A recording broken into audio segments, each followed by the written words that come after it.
host kanan kiri bilang happy birthday. Happy birthday.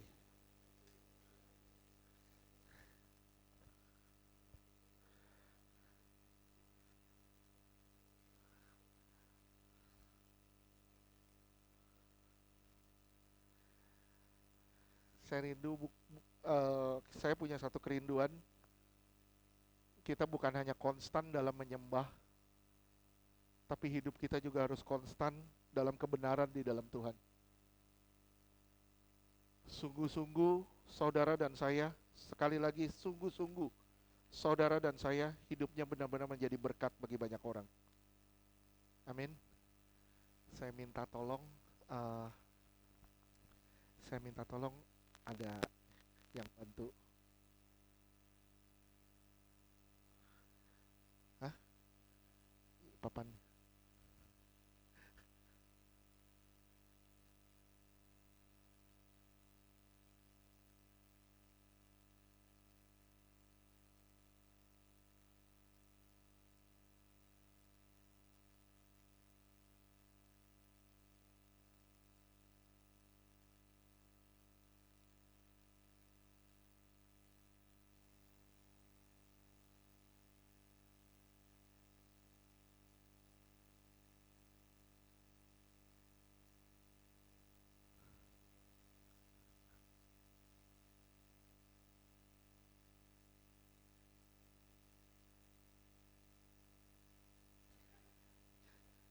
Shalom. Selamat ulang tahun semuanya. Luar biasa 8 tahun. Kita mengucap syukur. Mungkin saya nggak lama-lama khotbahnya, karena saya tahu ini akan menjadi panjang. Tapi coba sama-sama hari ini Tuhan mau kita belajar satu kisah, tapi kita mulai korek hati kita yang paling dalam. Kita korek hati kita yang paling dalam, kita lihat di Matius 5 ayat 8. Judul khotbah hari ini kejahatan di dalam hati. Kejahatan di dalam hati. Pak, tapi kita ulang tahun Pak, masa ngomong begitu? Ya nggak apa-apa, Tuhan maunya begitu. Oke, Matius 5 ayat 8.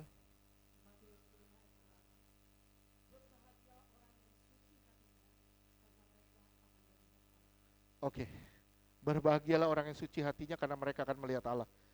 Saudaraku simak baik-baik, inilah rahasia kebahagiaan. Ini adalah rahasia kebahagiaan. Prinsip kebahagiaan diperoleh lewat kesucian hati. Saya ulang sekali lagi, prinsip kebahagiaan diperoleh lewat kesucian hati.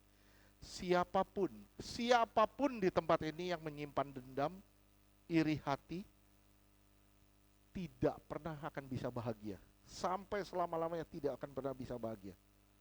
Karena itu adalah sampah di dalam hati yang akan mencemari batin kita.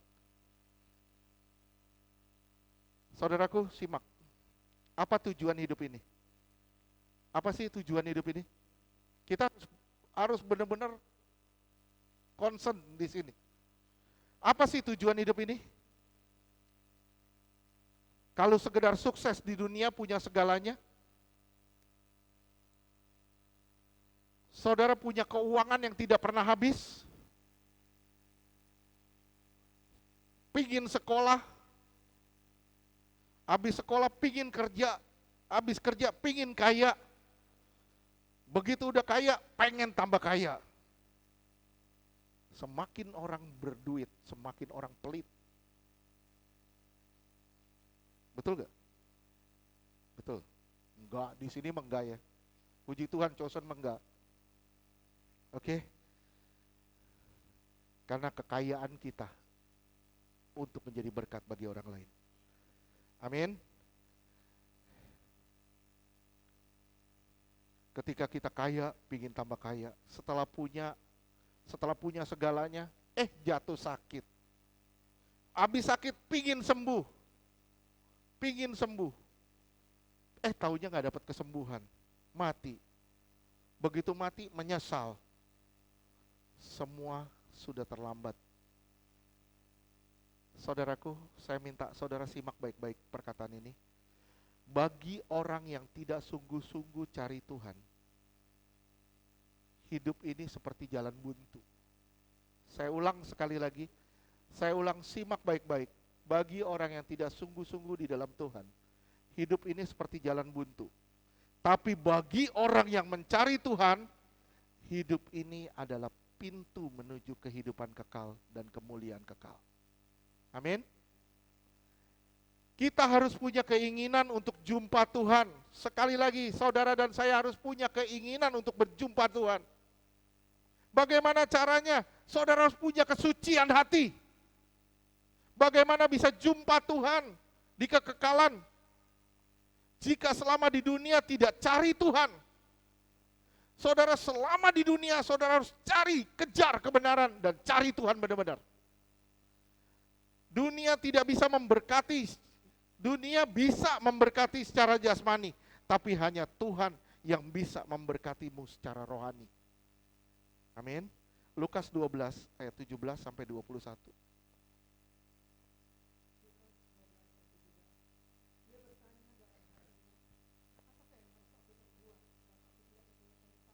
Lihat, di hatinya syarat dengan harta benda. Dia mau menyimpan lebih banyak lagi. Saudara tahu enggak? Saudara punya tangan 2. Betul? Kecuali saudara punya tangan 1. Saudara punya tangan 2, yang satu untuk menerima, yang satu untuk menyalurkan.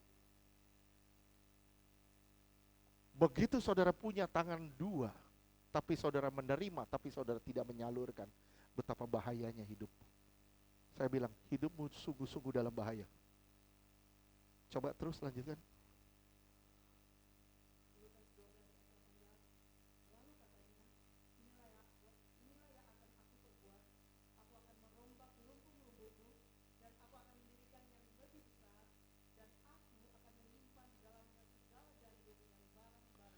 Tambah banyak barang-barang, beli lagi. Dan tidak pernah jadi berkat. Terus?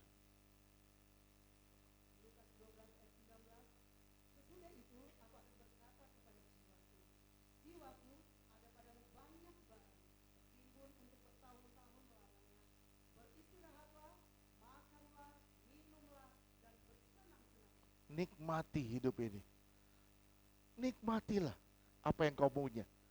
Apa yang terjadi? 20.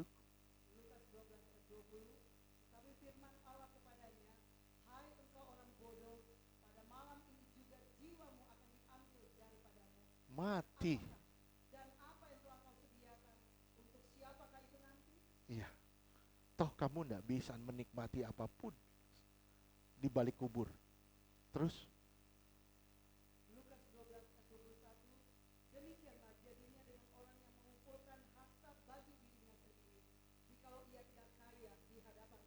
Oke.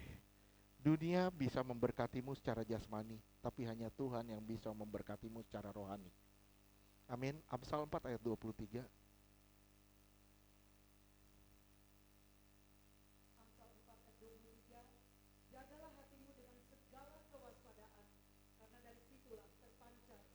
Kalau hati kita nggak dijaga benar-benar, nggak ada kehidupan.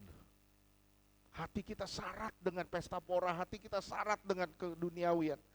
Saya bilang, nggak ada kehidupan di situ. Jaga hati kita dengan segala kewaspadaan supaya bisa memancarkan kehidupan. Bagaimana? Sekarang kalau saudara tanya misalnya, bagaimana saya tahu kalau hati saya bermasalah? Bagaimana saya tahu kalau hati saya bermasalah? Gampang. Saya kasih contoh satu. Saya perlu peres jeruk, yang keluar air. Sari jeruk ya. Pernah nggak kita peres jeruk yang keluar yang keluar stroberi? Nggak bakal kan? Nggak bakal. Kita peres jeruk yang keluar jeruk. Kita peres misalnya kita blender apel yang keluar sari apel. Bagaimana kita tahu hati kita bermasalah? Ketika jeruk diperas, keluar sari jeruk. Ketika kita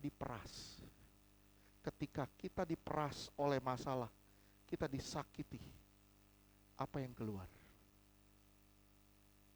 Apa yang keluar? ketika saudara disakiti, ketika saudara diperas, ketika saudara dilukai, apa yang keluar? Kalau saudara mau lihat bagaimana hatimu, lihat dari situ. Ketika orang ngejek kamu, ketika orang nyakitin kamu, gimana reaksimu? Itu menandakan hatimu.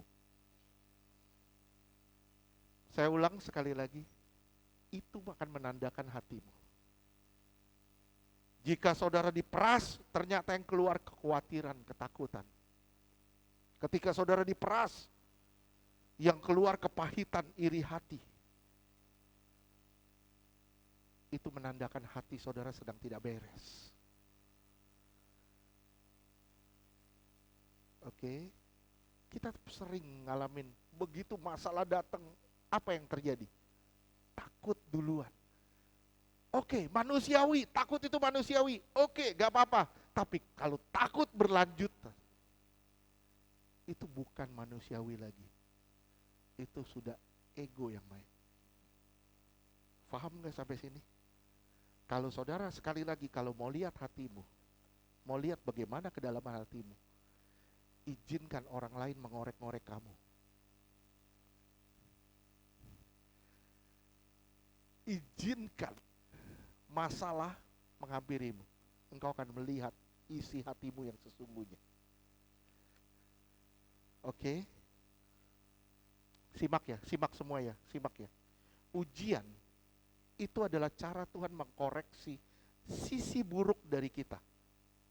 Supaya kita memperbaikinya. Bedanya ujian sama cobaan. Beda ujian sama cobaan. Ujian adalah cara Tuhan mengorek sisi buruk dari kita. Supaya kita melihat, aduh masih ada yang tidak beres, supaya kita perbaiki. Itu ujian. Tapi kalau cobaan, itu cara iblis. Mengorek sisi buruk kita, supaya dia menyandung kita di tengah jalan. Sampai sini paham gak? Paham? Makanya beda ujian sama cobaan. Beda gak? Beda jelas ya. Ujian itu cara Tuhan mengorek sisi buruk kita supaya kita memperbaiki. Tapi cobaan itu cara iblis mengorek sisi buruk kita supaya kita jatuh dan tersandung. Beda ujian sama cobaan. Ya, makanya ada ujian akhir gak yang lagi kuliah? Ujian akhir? Ada gak? Ada kan? Ujian akhir, ujian negara, ada ya? Namanya ujian negara kan? Bukan cobaan negara. Bukan cobaan akhir. Betul gak? Ujian akhir. Ya. Kenapa? Karena begitu kita diuji, itu kita dilihat. Apakah kita keluar seperti emas murni? Tapi ketika kita dicobai, itu tujuannya untuk menghancurkan kita. Oleh sebab itu banyak orang gak ngerti. Beda sekali pencobaan sama ujian. Cobaan itu bertalian dengan dosa. Cobaan itu bertalian dengan dosa. Waktu Paulus berkata, cobaan yang kamu alami itu biasa. Betul gak? Betul. Itu bahasanya benar-benar cobaan. Jadi Paulus sedang menyatakan itu masalah-masalah godaan-godaan supaya kamu jatuh dalam dosa. Itu bukan ujian. Itu cobaan. Itu bahasanya benar, karnos kalau nggak salah ya Pak Hil. Cobaan. Itu bertalian dengan dosa. Ujian itu supaya kita muncul seperti emas murni. Cobaan, coba saudara lihat di Matius 4 ayat 1.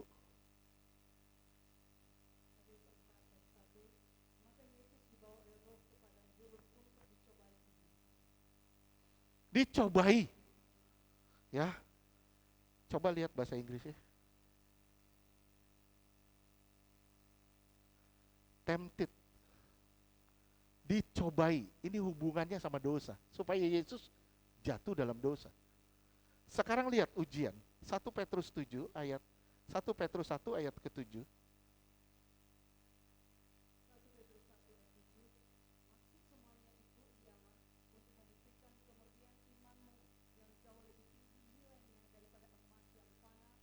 Yang diuji kemurniannya. Terus?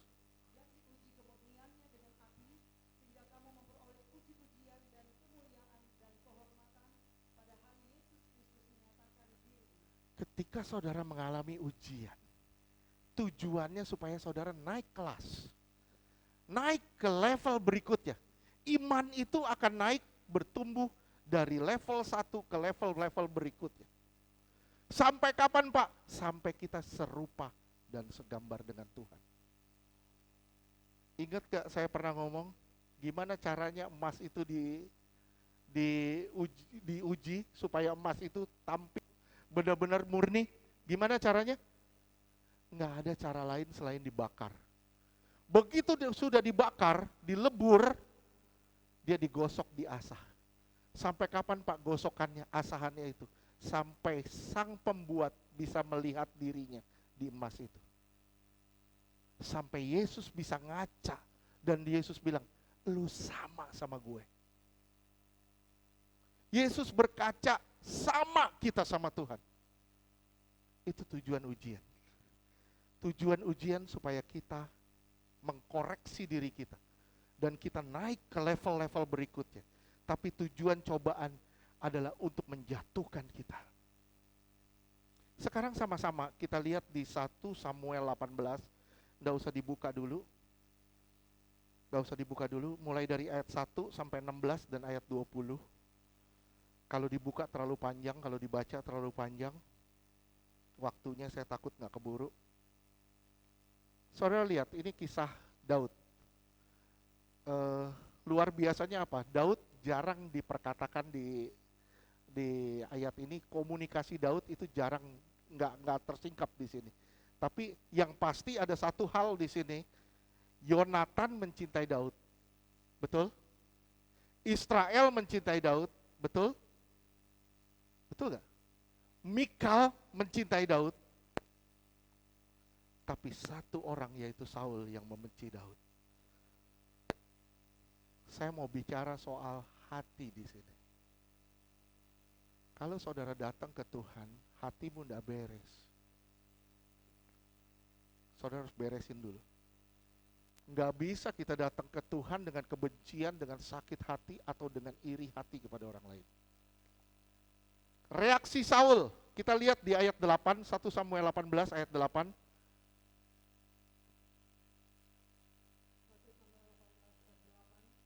Lalu bangkitlah amarah Saul dengan sangat, dan perkataan itu menyebalkan hatinya.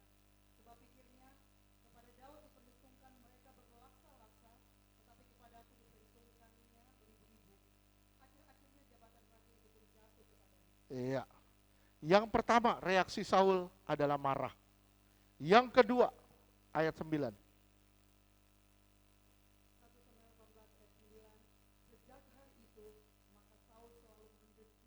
Mendengki, dengki, sebal, kesal, iri. Yang ketiga, ayat 12.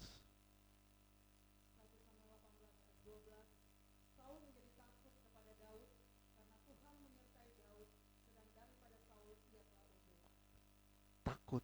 Ini 3 reaksi Saul. Semua masalah itu muncul di hati. Diawali dengan iri hati. Saya ulang sekali lagi.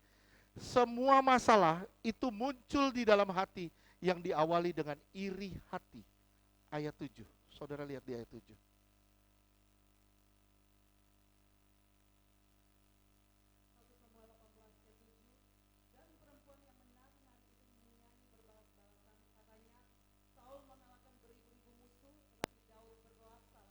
Lihat, iri hati, dimulai dari iri hati. Semua masalah itu dimulai dari hati yang gak beres. 2 tandanya iri hati. Simak ya, 2 tanda iri hati. 1, tidak sanggup menikmati hal-hal yang orang lain. Hal-hal yang orang lain miliki. Dan selalu membanding-bandingkan. Tidak sanggup menikmati apa yang dimiliki orang lain. Dan yang kedua, tidak sanggup menikmati apa yang kita miliki sendiri. Apa yang kita punya, kita tidak sanggup menikmatinya. Dan apa yang orang lain punya, kita juga nggak sanggup menikmatinya.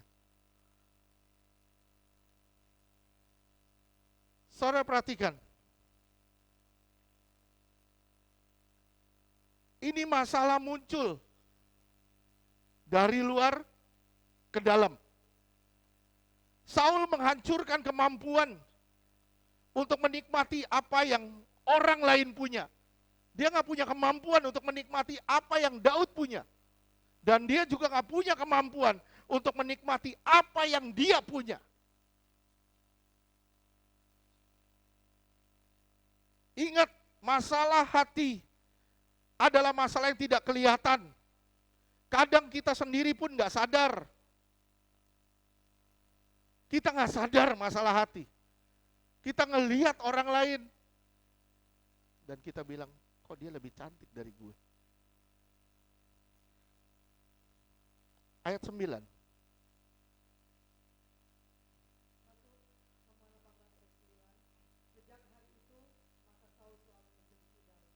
Oke, coba lihat bahasa Inggrisnya.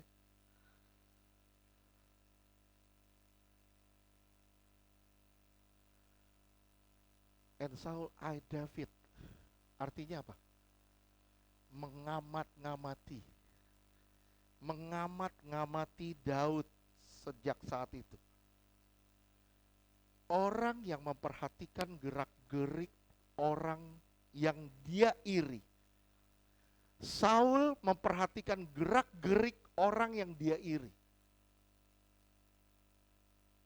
Sadar gak saudara, budaya ini sudah merambak di mana-mana. Kita lihat mulai dari iklan deh. Kita melihat mulai dari iklan. Iklan menarik orang menjadi orang lain. Betul gak? Saya ulang. Iklan menarik orang menjadi orang lain. Saudara buka aja online. Baju online, saudara lihat. Wih, orang ini bagus sekali pakainya. Bagus sekali pakaian ini. Begitu kita pakai, belum tentu pas. Betul gak?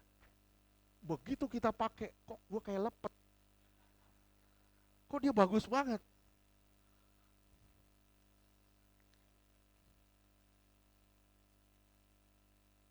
Gue jadi kayak arem-arem pakai baju. Nah, itu dia. Sadar nggak, budaya ini menarik orang lain. Iklan dibuat supaya orang tidak sanggup menikmati dirinya sendiri. Saya ulang sekali lagi, iklan itu dibuat supaya orang tidak sanggup menikmati apa yang dia miliki.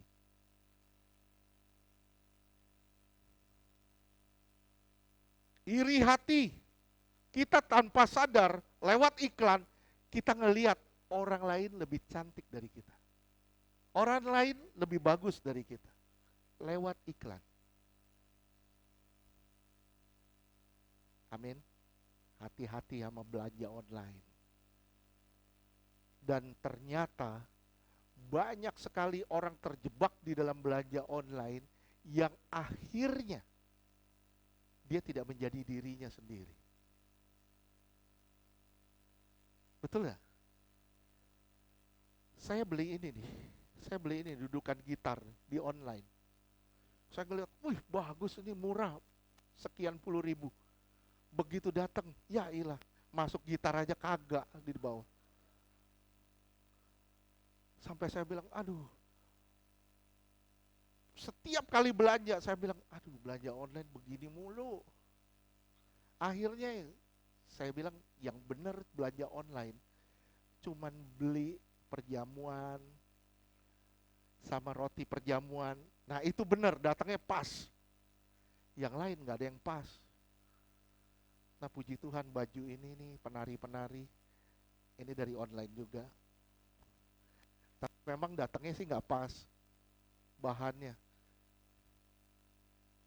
Oke, lihat ya. Iklan dibuat supaya orang tidak sanggup menikmati apa yang dia miliki. Iri hati memborbardir, membuat Iklan itu membombardir kita dengan keindahan, kecantikan, kekayaan, kenyamanan. Inilah fenomena yang ditanam di iklan. Iklan bukan lagi narsis, tapi udah budaya. Udah menjadi budaya supaya orang tertarik dan supaya orang iri. Saudara sadar enggak di sini? Ini iklan. Coba saudara lihat ya, iblis. Iblis iri sama Tuhan. Betul? Manusia jatuh dosa kenapa? Karena pengen jadi Tuhan. Dia iri sama Tuhan. Betul? Semua dimulai dari iri. Manusia ingin jadi seperti Allah. Iri. Iblis iri sama manusia. Manusia ingin jadi seperti Allah. Ingin iri sama Allah. Tapi lihat Allah. Lihat Allah. Tuhan menciptakan semua. Betul gak? Sampai hari ke-6. Di hari ke-7 dia bikin apa? Dia istirahat. Dia menikmati apa yang dia ciptain. Dia nikmati apa yang dia ciptain. Dia bisa menikmati apa yang dia ciptain. Saudara perhatiin ini. Ini kalau orang gak ada iri, dia bisa menikmati keberhasilan orang lain. Dia bisa menikmati orang lain ganti mobil baru. Dia bisa, sorry maaf ya, saudara hidup di Indonesia atau di dunia yang hedon. Hedon banget, hedonis banget di sini. Tambah hari kita tambah hedon. Itu menarik kita untuk menjadi orang lain. Betul gak? Kita ditarik untuk jadi orang lain. Sampai saudara ngeliat di iklan, saudara udah kaya putri salju. Lihat, saudara lihat di iklan, saudara seperti ngaca, saudara bilang, aduh bibir gua kurang jeder nih. Bibir gua kurang jeder. Begitu saudara datang, operasi, waduh, itu jadi kayak dodol tahu. Apa yang kita lihat dan kita nggak puas dengan apa yang kita lihat. Seakan-akan kita bilang, Tuhan lu salah ciptain gue. Tuhan kenapa ciptain gue dengan perut besar begini? Makanya saya bilang sama Rita, Rit, udah kurus belum? Dia bilang, udah, pagem. Ya kenapa kurus? Tadinya kan ada teman saya sama-sama buncit. Saudara lihat ya, ini masalah iri hati. Semua itu dimulai dari hati. Saudara nggak sadar, begitu saudara ngelihat iklan, saudara ngelihat, wih bagus dia pakai. Saudara nggak sadar, saudara diseret ke situ sebenarnya. Ya itu kan cara kerja marketing. Iya, betul. Supaya apa? Supaya engkau nggak puas dengan apa yang kau punya. Dan supaya engkau tidak bisa menikmati apa yang kamu punya. Amin. Ayat 10 dan 11.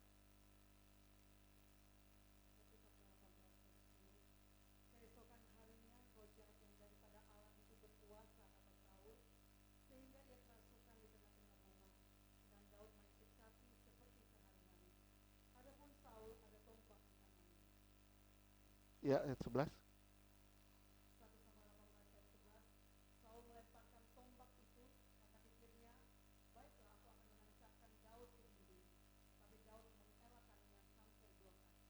Saya tanya sama saudara, Saul ini jadi jahat karena ada roh jahat, atau memang Saul sudah jahat dari sebelumnya? Halo? Gak perlu ada roh jahat, Saul udah jahat duluan ketika dia iri. Ngerti gak? Saul udah jahat duluan ketika hatinya udah gak beres. Nah ketika hatinya udah gak beres, roh jahat masuk di situ. Itulah. Roh jahat masuk.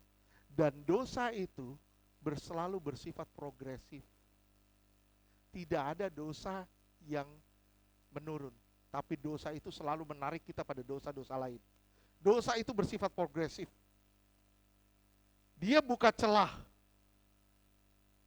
bagi roh jahat. Ingat, Saul bukan jadi jahat karena diberi roh jahat. Tapi Saul lebih dulu punya hati yang jahat dan tindakannya jadi jahat. Makanya saya bilang ya, kita ini udah 8 tahun, kita lihat hati kita sekarang. Kalau saudara disakitin, bagaimana reaksimu? Ketika saudara mengalami masalah, gimana reaksimu? Apakah seperti jeruk yang diperas keluar stroberi? Tidak mungkin. Jeruk diperas, keluarnya sari jeruk. Begitu saudara menghadapi tantangan, gempuran, akan terlihat bagaimana sikap hatimu. Saul kerasukan roh jahat. Ini sebenarnya untuk mengungkap status Saul yang sudah diperbudak oleh kuasa gelap. Saya ulang sekali lagi. Saul kerasukan roh jahat ini untuk mengungkap status Saul yang sudah diperbudak oleh kuasa gelap. Jika hati cenderung pada dosa, saudara sudah diperbudak oleh dosa. Sekali lagi saya ulang. Jika hatimu dipenuhi dengan dosa, saudara sudah diperbudak oleh dosa. Udah dijadikan hamba dosa. Mulanya Saul iri. Kemudian roh iri memiliki Saul. Saya ulang ya. Mulanya Saul iri. Tapi kemudian rasa iri itu memiliki Saul. Semakin kita masuk di dalam kepahitan, iri hati, amarah, maka kemudian kepahitan, iri, dan amarah itu akan memiliki kita. Bisa ngerti ya bahasanya? Bisa ngerti ya? Saya rindu saudara bisa ngerti. Mulanya kita iri, kita pahit hati. Tapi begitu kita diemin, roh iri atau iri hati, kepahitan itu mulai memiliki kita dan menguasai kita. Itu bahaya luar biasa.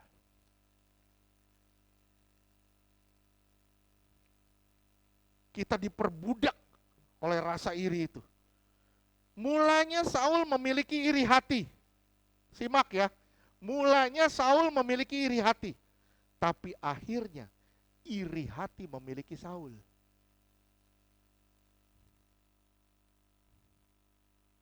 Beresin yang di dalam sini. Beresin yang di dalam sini. Betapa menderitanya ketika kita memiliki rasa iri sama orang lain. Betapa menderitanya ketika kita punya kepahitan sama orang lain. Saudara mungkin hari ini tidak sadar. Tapi saudara diperbudak oleh rasa itu. Oleh sikap hati itu. Oleh hati itu. Itu bahayanya luar biasa. Jika hatimu cenderung pada dosa, engkau diperbudak oleh dosa. Tidak apa-apa deh ya, kita bagikan sedikit ya. Di Kejadian 1 ayat 26-27. Ini ayat hafalannya Karen, pasti dia hafal.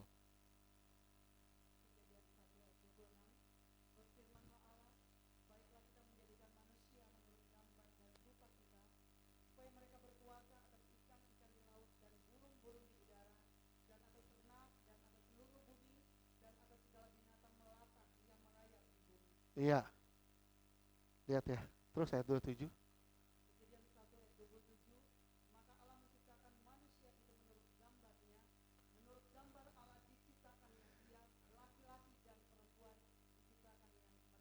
Iya, saudara lihat ya. Di ayat 26 supaya ada kata supaya. Supaya apa? Berkuasa. Betul? Ayat 26 lihat supaya.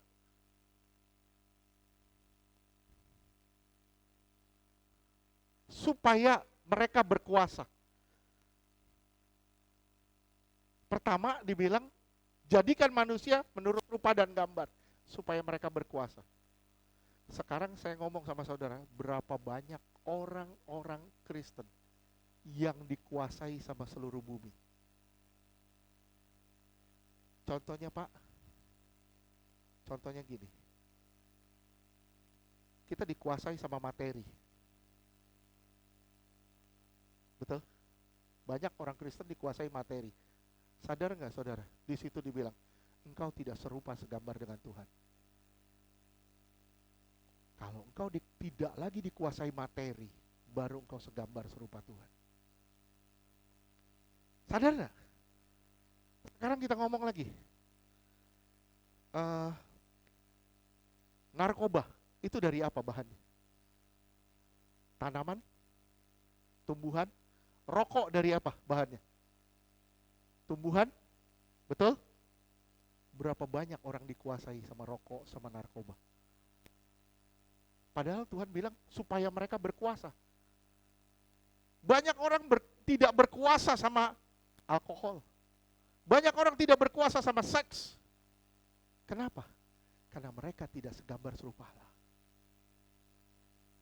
Ketika saudara meninggalkan gambar Allah, saudara dikuasai oleh alam semesta. Saya ulang sekali lagi. Ketika saudara meninggalkan gambar Allah, saudara dikuasai oleh alam semesta. Dikuasai, bukan menguasai. Gimana Pak caranya supaya saya tidak lagi dikuasai? Kembalilah ke gambar Allah. Kembali ke kalik Allah. Ada 6 kali, kalau saudara lihat di pasal 18 sampai 20, ada 6 kali Saul hendak membunuh Daud. Daud ditombak oleh Saul. Tapi Saul pun menombak Jonatan. Dosa mulai berperan. Daud ditaruh di barisan depan supaya mati di dalam peperangan. Supaya apa? Supaya mengamani tahta. Supaya mengamani tahta. Tahta, simak, tahta itu penting bagi Saul karena itu jati dirinya. Jati diri Saul ada di tahta. Tapi kalau dengan cara kasar, orang Israel pasti marah. Kenapa? Karena orang Israel mencintai Daud. Dan Saul tahu ini akan kehilangan tahta. Tapi kalau saudara perhatiin, kalau saudara baca di 18 sampai 21, saudara perhatiin baik-baik. Di akhirnya Saul enggak lagi peduli dengan tahtanya. Enggak lagi peduli dengan tahtanya. Pokoknya satu yang dia bilang, gua harus bunuh Daud. Gua harus bunuh Daud. Enggak pusing lagi dengan tahta. Hilang tahta enggak pusing. Dia buru Daud.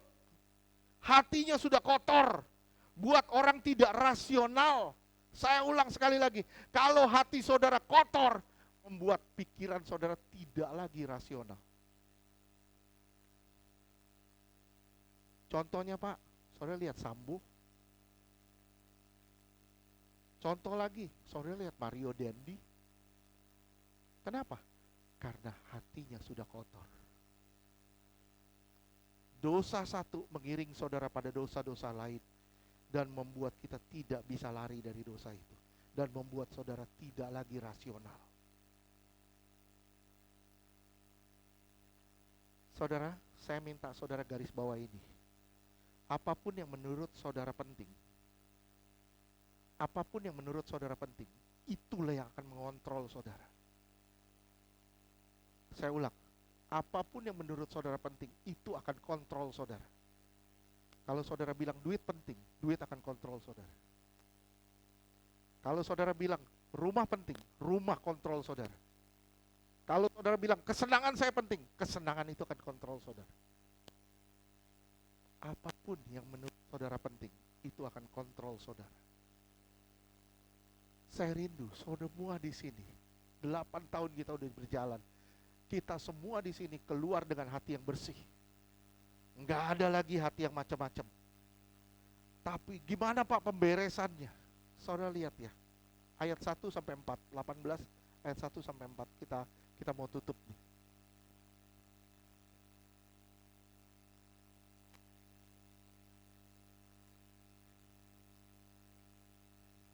Satu Samuel 18 ayat 1 sampai 4.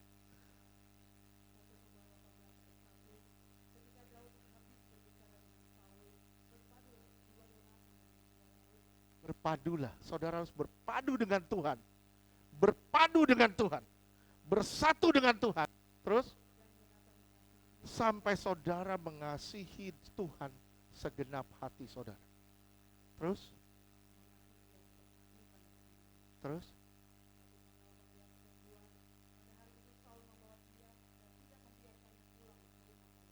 Terus? Tiga.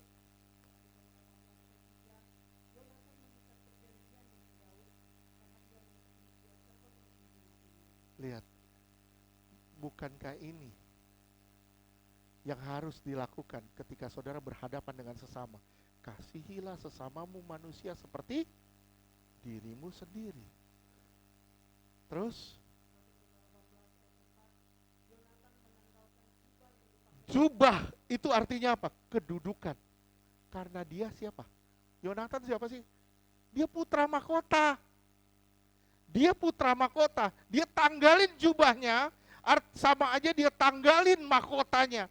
Artinya, dia turun tahta, dia beri jubahnya kepada kita. Dia beri jubahnya kepada Daud. Terus?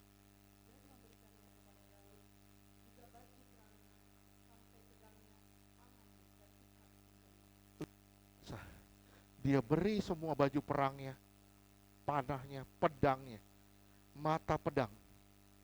Ini arti trust, kepercayaan. Penyerahan diri total yang harus kita berikan kepada Tuhan. Saudara, saya minta saudara simak baik-baik. Misalnya saya punya pedang. Saya mau punya pedang. Saya ngasih pedang ke Ibu Wati. Gimana? Ini pegangannya ya? Ini pegangannya. Apa saya kasih begini? Enggak kan? Saya menyerahkan pedang, berarti saya balik. Mata pedangnya ke arah saya, pegangannya ke arah Ibu Wati. Betul? Ini artinya kepercayaan. Trust. Saudara harus mempercayai Tuhan seperti itu. Saya serahkan. Apa yang Yesus lakukan? Dia turun tahta, betul gak? Dia lepasin jubah keilahiannya. Dia lepasin mahkotanya.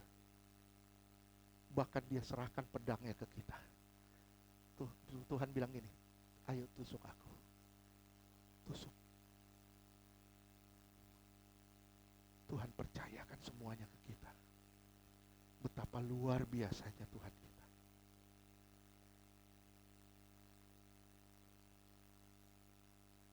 Ini dilakukan Yesus, turun tahta, relakan dirinya demi kasih kepada kita.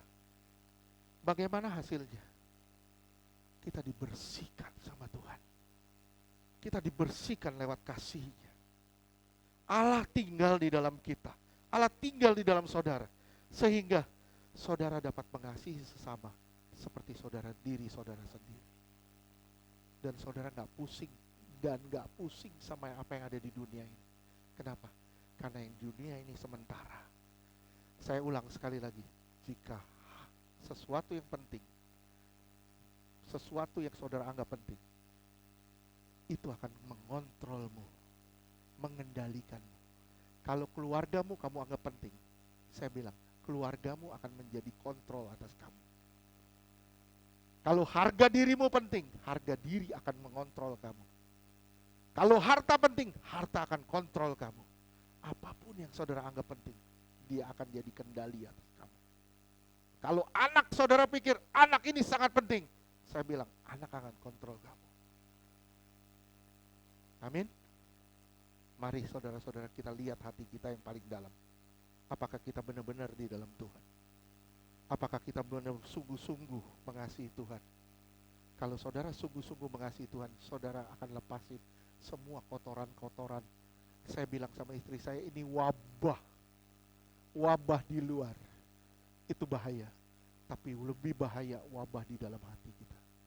Ketika hati kita banyak sekali virus, banyak sekali kotoran. Ini bahaya luar biasa. Saudara dicemarkan dari dalam, begitu keluar, saudara sudah rusak total. Mari berubah dalam nama Yesus. Amin.